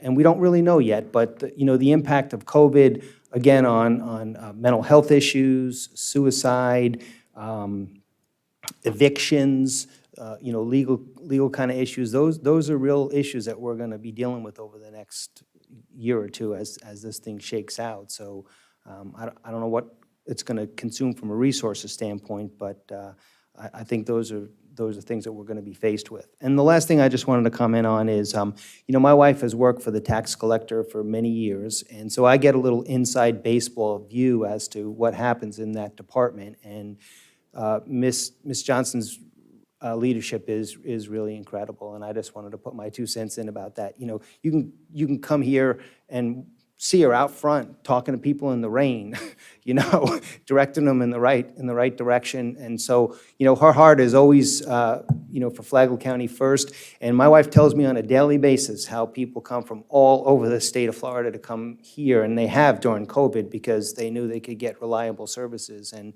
you know, in the age of social media, it gets out there. So really appreciate her efforts. And that's all I had. Thank you, Mr. Chair. Right, thanks.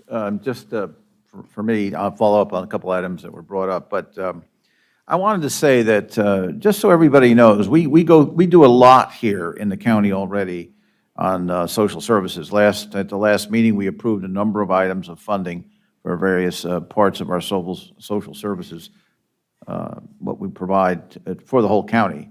We do that from the county level. We're not perfect, obviously, and as Mr. O'Brien points out, and some of our speakers, there's a lot to be done there. But there are limited resources, and we're trying to allocate them as best we can right now. And including things like the CARES Act, you know, that's being done in-house, a major undertaking. Thousands of individual applications, some of them many, many pages long, personal interviews, so on and so forth. And we're talking about thousands of those with a relatively small staff trying to carry it out, but it's a good thing. We just passed 2 major accomplishments for the county. The Marineland Acres drainage and roadway improvements is very major. If you've been tracking that, probably most people don't, as to what's been done up there. It's changing the nature of that area of our county into a much better place to live and avoid every time there's a big thunderstorm, flooding and things like that. So we're doing a lot of good things. I have one thing I'm going to bring up now that's kind of a difficult one, but I'm going to bring it up. Jane Gentiliud and her husband have requested by email to me that I provide additional time for her grievance, which she expressed already today a couple of times, to give she and her husband more time at a future meeting to make it an issue and up to 15 minutes of time. I've looked at Robert's rules, I've looked at our rules. We would have to change our rules, and I'll take this next step, to give someone in the public more than 3 minutes at a time for an issue to be brought up that has already been brought up. So I want to get back to the board for a comment on that. My inclination is, in reading Robert's rules, is that as chairman, I could do it, but we have really 5 people up here of equal, on an equal basis. So before I make any decision on that, in my reading of Robert's rules is I would have to have a consensus of at least 3 of the members of the board to make a change to our procedures and give one of our citizens additional time beyond the 3-minute limitation. So I'd just like to get a feeling. I don't have to want to vote. I just want to get a feeling from the board if there's any desire to do that. No. No. 2 things, Mr. Chair. One, I wish I had access to it right now, but and it might be in one of those drawers, but our rules of procedure says that we attempt to follow Robert's rules. It does not say that we are hard. That is the absolute procedures that for us to follow. We attempt to follow Robert's rules. There's language to that effect. I don't know exactly how it reads, but that is. Guidelines. Robert's rules serve only as guidelines to you. That's true. Guidelines. So we would have to do, So any reference to Robert's rules is, yes, we use them as guidelines, but we're not bound to Robert's rules. well, that's why I'm coming back to the board for a consensus. But because I it's- have had a request Yes, sir, for but this, and it would go against our procedures for the meetings. In other words. To answer your specific question from where I come from, any citizen has unlimited access to us through email, or if they want to talk to us in person. Public comment is one thing, but in terms of wanting to make a case to us or talk to us, I feel any citizen has unlimited access to us 24/7, 365, as far as I'm concerned. That's how I operate. And so I don't see the need to deviate from our procedures. So my answer would be no. I agree with that, and I think over 180 emails in a month is enough. Okay. What I wanted to bring it up was, just in case it comes up again, that we have discussed it here at the board, and there was no consensus to do anything to change our rules concerning the amount of time people have to express their ideas at our public meetings. Okay, couple more things. On the traffic light that Mr. Mullins brought up, I think that we are at the point, but I think it's more than a traffic light. That intersection out there is not an easy intersection. There's multiple entrances and exits off it. So I think, I don't know if we've looked at that yet, but I think it needs to be looked at. I am in discussions with Senator Hudson about seeing if we can get DOT to move forward with that. Okay, good. I think it's more than a traffic light in this case, based on the way the intersection is. The way those turn lanes come in. So it's probably a pretty big deal.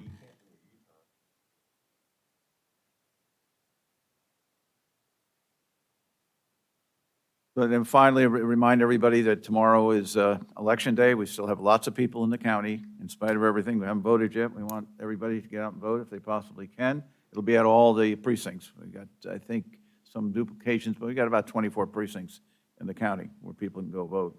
And a reminder, tomorrow you can't just go to any precinct or early voting site. In fact, the one here is not even open here at the SOE.